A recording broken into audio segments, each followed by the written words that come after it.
Karibu sana mtazamaji wa Zone Media, tuangazie yote ambayo yanajiri duniani kwa wakati huu. Mzozo wa Greenland unazidi kutanua mabawa yake siku hadi siku baada ya rais wa Marekani Donald Trump kudhamiria kwa kiasi kikubwa sana kuinunua Greenland na kuwa chini ya Marekani, na ameweka wazi kwamba mpango wake huo ni kwa ajili ya ulinzi wa Marekani kwenye masuala mazima ya kimkakati, lakini vile vile akihofia kwamba Urusi pamoja na China huenda zikaiteka Greenland katika wakati ujao. Hivyo itakuwa ni hatari kwa Marekani ikiwa Mrusi pamoja na Mchina ataingia Greenland. Kwa hivyo Trump yeye ametaka kuwahi. Sasa baada ya kuweza kupitisha ushuru wa 10% kwa kila bidhaa itakayoingia Marekani kwa mataifa 8 ambayo yamekuwa yakimpinga rais wa Marekani Donald Trump na yakipinga sera ya Marekani ya kuitaka Greenland, mambo mengi yamezidi kuibuka huko katika Umoja wa Ulaya. Trump baada ya kuweza kupitisha ushuru huo wa 10% akisema kwamba utaongezeka hadi kufikia 25% kuanzia mwaka huu mwezi June, kuanzia tarehe 1. Mataifa hayo ni Denmark, Norway, Sweden, Ufaransa, Ujerumani, Uingereza, Uholanzi pamoja na Finland, likiwa ni taifa la 8 ambayo yamekutana na ushuru wa 10% wa rais wa Marekani Donald Trump. Na alishangazwa kwa kusema kwamba haelewi kwa nini mataifa hayo 8 yamejikusanya pale kwa vikosi vyao vya kijeshi katika kisiwa cha Greenland na hajui wamekwenda kufanya nini. Kwa hiyo Trump alichukizwa na kile kitu, akiona kwamba wanataka kuweza kushindana na Marekani haya mataifa ya Ulaya. Kwa hiyo Trump akaghadhabishwa sana na kile kitendo cha kupeleka wanajeshi kule. Sasa waziri mkuu wa Denmark yeye amezungumza leo hii kwa kusema kwamba Ulaya haitashurutishwa na vitisho vya Trump kuhusu Greenland hata kidogo. Wanazidi kupigilia msumari na kuweka msimamo kwamba hawawezi kuyumbishwa.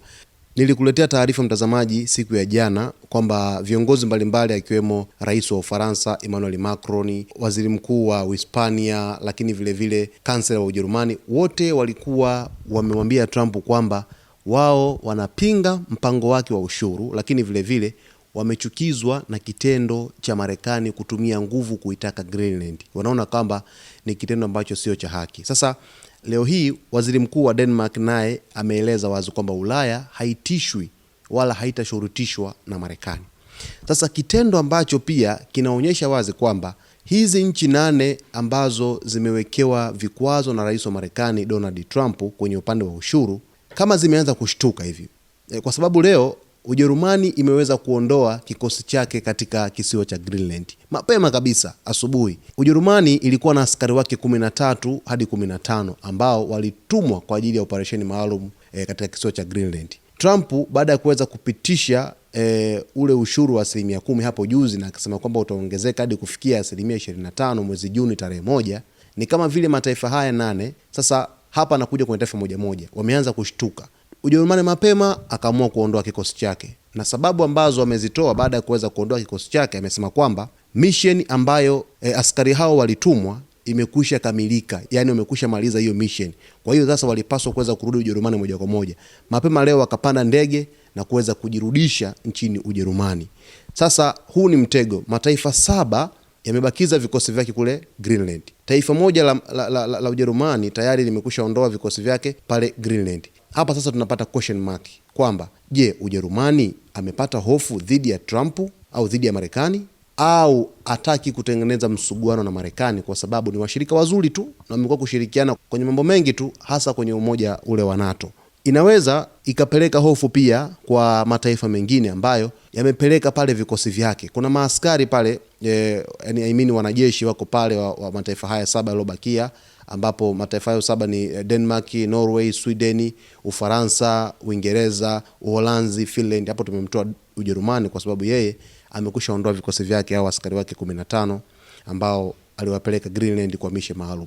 Na wao kipindi wanapelekwa au askari wote wa mataifa hayo 8 walikuwa wanakwenda pale Greenland kwa ajili tu ya kuhakikisha ulinzi, lakini tension ya Marekani ikiwa inaongezeka, na wao walikwenda pale kwa ajili ya kuhakikisha kwamba Marekani haingii pale kwa nguvu yoyote, japokuwa Trump alithibitisha wazi kwamba kwa nguvu yoyote, iwe wanapenda au hawapendi, lazima Greenland iwe chini ya Marekani.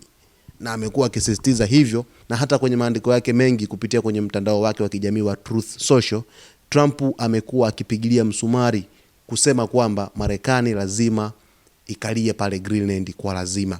Tukashuhudia jana maandamano makubwa sana ya wananchi wa Greenland, waishio pale Greenland, wameandamana wakipingana na Trump kwamba sio uhuru na kwa nini utumie nguvu kwa ajili ya kuichukua Greenland. Na Greenland pale kuna madini mengi sana, kuna rasilimali ziko pale. Denmark anafaidika kwa sababu ni kama vile ni koloni lake. Sasa unajiuliza kwamba Denmark maslahi yake yatolewe pale Greenland yaingie Marekani, ni kama vile inaibua kidogo sintofahamu, lakini pressure kwa uongozi wa Denmark kwa ujumla. Lakini Denmark inawaza kama je, walikuwa wanategemea pale maslahi ya kiuchumi kiasi gani kwa ajili ya kunufaisha taifa lake.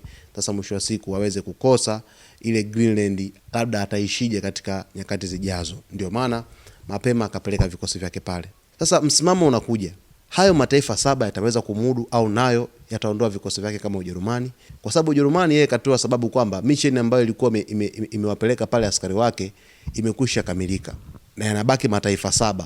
Ni hatari kubwa, na Trump anazidi kujiona kama ni mshindi na kwa ajili ya vitisho ambavyo ameviweka, kwa sababu 10% ya ushuru ni kubwa kwa bidhaa ambazo zitaingia Marekani, na kama watazidi kuweza kupinga, ina maana kwamba Marekani itakuwa inapandisha ushuru kadri siku zitakavyozidi kwenda hadi kufikia Juni 1, basi ushuru utafika 25%. Hiyo ni constantly kwa Trump ambavyo ameeleza. Na kansela wa Ujerumani Friedrich Merz alieleza kwamba kama Marekani amefanya hivi, basi hawatasita kuweza kuanzisha uhusiano na Urusi kwa mara nyingine tena, wakawa na urafiki kwenye kiuchumi, masuala mengine wakaanza kushirikiana upya, kwa sababu wanamuona kama vile Marekani anaanza kuwa msaliti kwenye umoja wao ule wa NATO, lakini pia hata urafiki na mataifa ya Ulaya kama vile unaanza kupunguza makali baada ya Trump kuweza kueleza kwamba anaitaka Greenland kwa nguvu yoyote na kwa kitu chochote.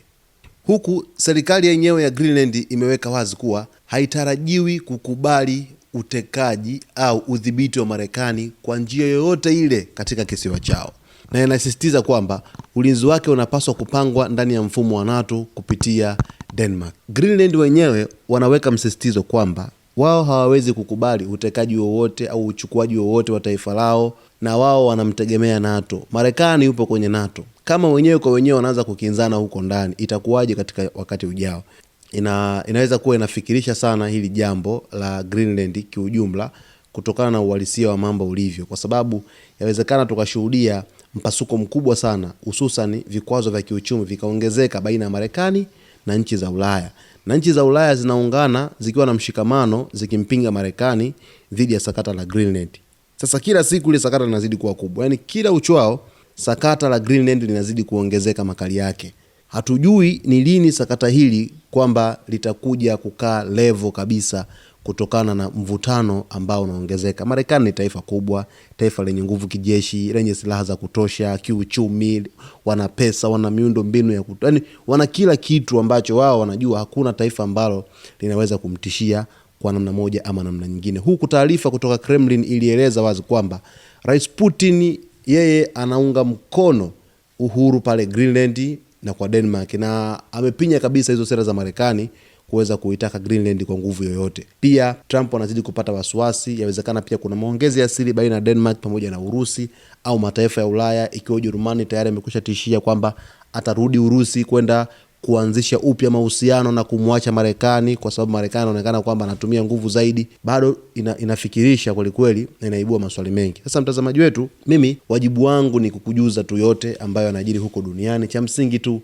endelea tu kuwa na Zone Media karibu wakati wote, washa notification yako, kuwa na bado lako la kutosha, utakwenda kuhabarika kwa kina na kufahamu yote ambayo yanajiri duniani na hutopitwa na kitu chochote. Cha msingi tu usiache kusubscribe kama bado hujaweza kusubscribe, kulike video zetu, kucomment pamoja na kushare.